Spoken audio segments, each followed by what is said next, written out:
Hello guys, तो ये bone माना के एपिसोड 7 की शुरुआत होते ही हमें देखते हैं कि जैसे ही कैंग को दिखाई देता है कि उस ब्लड गेट से आए वो सारे मॉन्स्टर उसी बिल्डिंग के पास तबाही फैला रहे हैं जहाँ पे उसकी मॉम का इलाज चल रहा है। वो तुरंत उस प्रेसिडेंट को बोलता है मैं सारे मॉन्स्टर को मार दूंगा, इसलिए तब तक के लिए तुम बस मेरी मॉम को सेफ रखो। जिसपे बोलती है ठीक है मैं समझ गई और मैं तुम्हारी मॉम को इस बिल्डिंग के नीचे के एक सेफ प्लेस में ले जाकर वहीं पे हिल करती रहूंगी, इसलिए तब तक के लिए तुम बस अच्छे से फाइट करते रहो। जिसके बाद कैंग ऐसा ही करता है और फिर अगले ही सीन में हमें दिखाई देता है कि कैंग उन सारे खतरनाक मॉन्स्टर को बहुत ज्यादा अच्छे से मारते हुए हमें बता रहा था कि ये सारे वही मॉन्स्टर है जिससे कैंग ने तब फाइट किया था जब वो उस ब्लड गेट के अंदर था, वो भी पूरे 5 सालों के लिए। पर इस गेट के अंदर से एक बार में कितने मॉन्स्टर आ सकते हैं उसकी भी एक लिमिट है, इसीलिए अगर उसने ये गेट के अंदर से ऐसे सारे मॉन्स्टर को खत्म कर दिया तो फिर आगे वो एकदम अच्छी और हैप्पी लाइफ जी पाएगा। जिसके बाद आगे कैंग ऐसा ही करता है और फिर वहाँ के सारे मॉन्स्टर को मार देता है और फिर उसे लगा था कि अब उसकी ये सारी प्रॉब्लम सॉल्व हो चुकी है। पर तभी अचानक पीछे से कैंग को कोई सर में गोली मार देता है और फिर जैसे वो पीछे मुड़ता है उसे दिखाई देता है कि ये सब तो वहाँ पे आए वो मिलिट्री और आर्मी के लोग कर रहे हैं। तभी उसी आर्मी में से एक लड़का अपने कमांडर को बोलता है कि सर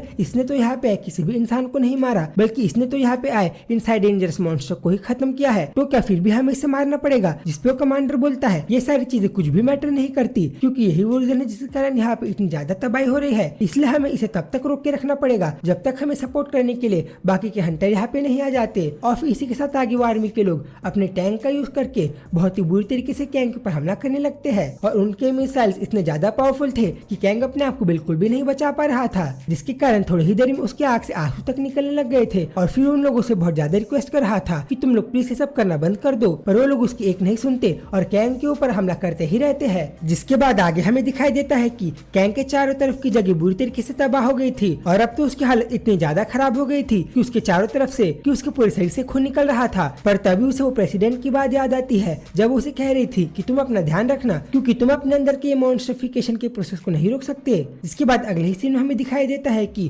कैंग ने उन सारे आर्मी के लोगों को मार दिया था और अब चारों तरफ बस उनकी डेड बॉडी ही पड़ी हुई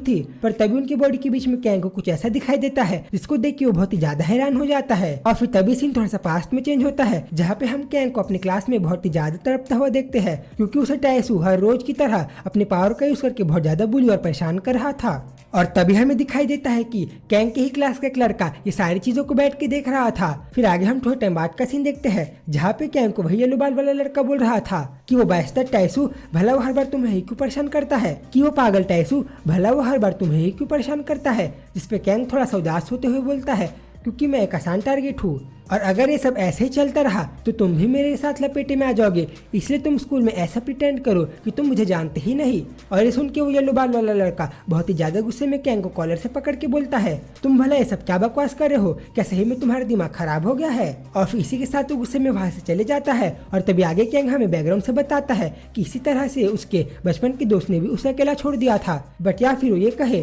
कि ऐसा तो बस उसे लगा था, क्योंकि असलियत में तो उसका ये दोस्त उसी क्लास के अंदर बैठे बैठे कैंग के लिए सारे एविडेंस को जमा कर रहा था, वो भी अपने आइस की पावर को यूज करके, वो भी अपने यूनिक आइस की पावर को यूज करके। और फिर जैसे ही उसने ये सारे एविडेंस को जमा कर लिया उसने इन सबको तुरंत ही पुलिस, एजुकेशन ऑफिस और सारी डिफरेंट मीडिया एजेंसी को भेज दिया। जिसके बाद कैंग को लगा कि अब उसकी सारी प्रॉब्लम सॉल्व हो जाएगी। पर फिर अगले ही दिन उसको ये पता चलता है कि किसी ने उसके ये दोस्त की आँख को ही निकाल लिया है। पर फिर अगले ही दिन उसको पता चलता है कि किसी ने तो उसके दोस्त की आइस को ही निकाल लिया है। जिसके बाद आगे कैंग तुरंत उसे मिलने के लिए उस हॉस्पिटल में चले जाता है और तभी उसका वो दोस्त इस हालत में होते हुए भी कैंग से माफी मांगते हुए उसे बोलता है कि मेरे दोस्त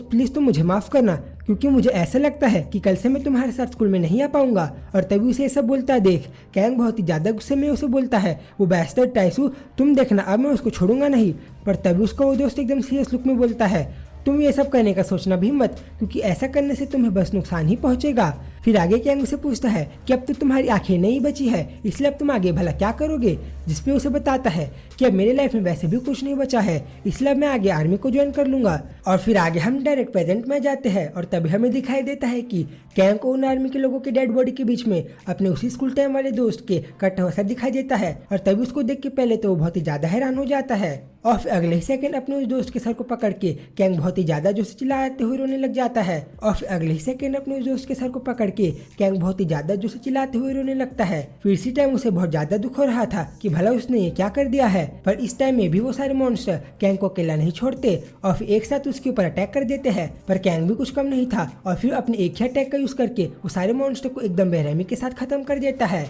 बट फिर आगे उस ब्लड गेट से वापिस से बहुत सारे मॉन्स्टर निकलने लग जाते हैं। पर फिर इसी के साथ कैंग भी उनको मारने के लिए उनके पास पहुंच जाता है।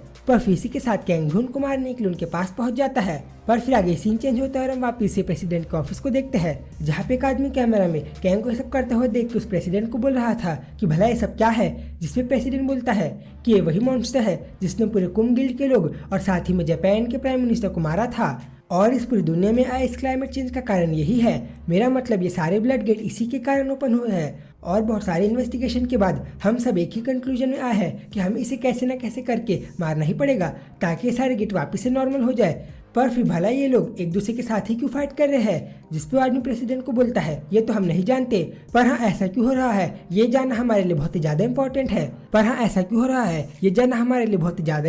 है। पर क्या ये मॉन्स्टर है भी और क्या हम इसे मार भी सकते हैं। फिर आदमी बोलता है ब्लड गेट बहुत ही ज्यादा तेजी से फैल रहे हैं, इसलिए हम आगे के प्रोसेस को ज्यादा डिले नहीं कर सकते। जिसके बाद वो प्रेसिडेंट उस आदमी से पूछता है तो फिर भला हमारे यहाँ के आर्मी और बाकी के हंटर्स का क्या हुआ। जिसपे उसे बताता है कि वो सारे लोग तो मारे गए हैं और फिर सुन के प्रेसिडेंट का दिमाग बहुत ही ज्यादा खराब हो जाता है और फिर आगे उस आदमी को बाहर के बाकी के फॉरेन हंटर को कांटेक्ट करने का ऑर्डर देता है। और फिर ये सीन चेंज होता है और हमें कानून हंटर को देखते हैं जो कि बूढ़े आदमी से पूछता है कि क्या ये सारे ब्लड गेट उसी मॉन्स्टर के कारण आ रहे हैं जिसने जापान के प्राइम मिनिस्टर को मारा था। फिर जैसे ही वो बूढ़ा आदमी उसे हाँ बोलता है वो हंटर बहुत ही ज्यादा एक्साइटेड होके अपने वेपन को जमीन में मारता है। जिसके बाद आगे हमें दिखाई देता है कि इस हंटर ने अकेले ही एक पूरे एरिया के बहुत सारे खतरनाक मॉन्स्टर को मार दिया था। फिर यही पे हमें पता चलता है कि चाइना का एक ट्रिपल एस रैंक हंटर है और इसका नाम लैन है। फिर आगे सीन चेंज होता है और हमें दिखाई देता है कि एक लड़की अपने कैमरा से कैंग को इतना ज्यादा खतरनाक तरीके से फाइट करता हुआ देख के बहुत ही ज्यादा गुस्से में आ गई थी और ये थी रसिया की number 1 triple S rank Hunter जिसका नाम रुसाना है। पर फिर आगे सीन वापिस से चेंज होता है और हम एक आदमी को देखते हैं जो कि रोते हुए अपने साथी को बोल रहा था कि मैं अभी उन सारे लोगों की चीख की आवाज को सुन पा रहा हूँ जो कि बहुत ही ज्यादा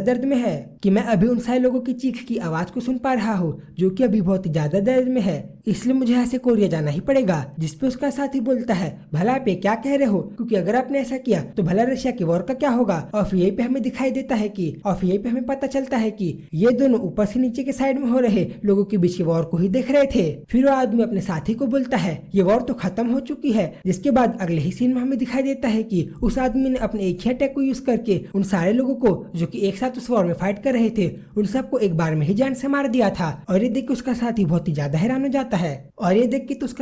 ही ज्यादा हैरान हो जाता है पर फिर आगे वो कंटिन्यू करते हुए बोलता है ये वॉर तो अब खत्म हो चुकी है, इसलिए अब हमें यहाँ से सीधा कोरिया में चलना चाहिए। और यही पे हमें पता चलता है कि आदमी कितना ज्यादा खतरनाक लग रहा था और ऐसा इसलिए है क्योंकि अमेरिका का number 1 triple S rank Hunter है जिसका नाम लूकस है। और फिर इसी के साथ बोन माना का एपिसोड 7 खत्म होता है। तो गाइस इसके आगे के एपिसोड 8 और 9 को भी मैं जल्दी से अपलोड कर दूंगा, तो उसको देखने के लिए चैनल को सब्सक्राइब करो। तब तक के लिए बाय बाय।